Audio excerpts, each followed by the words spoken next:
Hi everyone, welcome to Veeksha construction civil log.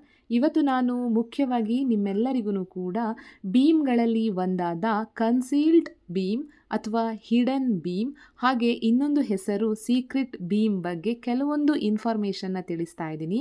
ದಯವಿಟ್ಟು end ತನಕ ವಿಡಿಯೋನ ಸ್ಕಿಪ್ ಮಾಡದೆ ನೋಡಿ. ಇಲ್ಲಿ ನೋಡ್ತಾ ಇರೋದು ಕನ್ಸೀಲ್ಡ್ ಬೀಮ್. ಯೂಶ್ವಲಿ ಇದನ್ನು ಪ್ರತಿಯೊಂದು ಸ್ಲ್ಯಾಬಲ್ಲೂ ಕೂಡ ಯೂಸ್ ಮಾಡ್ತಾರೆ.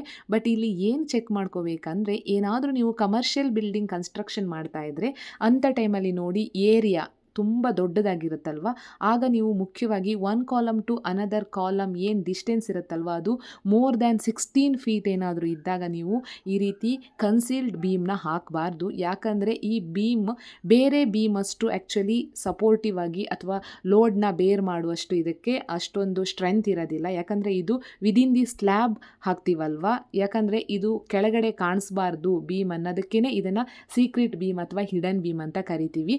ಸೊ ಈ ರೀತಿ ಬೀಮ್ ಹಾಕುವಾಗ ನೀವು ಮುಖ್ಯವಾಗಿ ಸ್ಟ್ರಕ್ಚರಲ್ ಇಂಜಿನಿಯರ್ ಜೊತೆ ಡಿಸ್ಕಸ್ ಮಾಡಿಬಿಟ್ಟು ಪ್ರೊಫೆಷ್ನಲ್ ಆಗಿ ಆ ವರ್ಕ್ನ ಆ್ಯಕ್ಚುಲಿ ಕಂಪ್ಲೀಟ್ ಮಾಡಿಕೊಂಡ್ರೆ ನೀವು ಇಲ್ಲಿ ಯಾವುದೇ ಒಂದು ಪ್ರಾಬ್ಲಮ್ ಬರೋದನ್ನು ನೀವು ಅವಾಯ್ಡ್ ಮಾಡ್ಬೋದು. ಹಾಗೆ ನಿಮ್ಮ ಸ್ಲ್ಯಾಬಲ್ಲೂ ಕೂಡ ಯಾವುದೇ ಥರ ಕ್ರ್ಯಾಕ್ಸು ಅಥವಾ ಡ್ಯಾಮೇಜ್ ಆಗೋ ಚಾನ್ಸಸ್ ಇರೋದಿಲ್ಲ.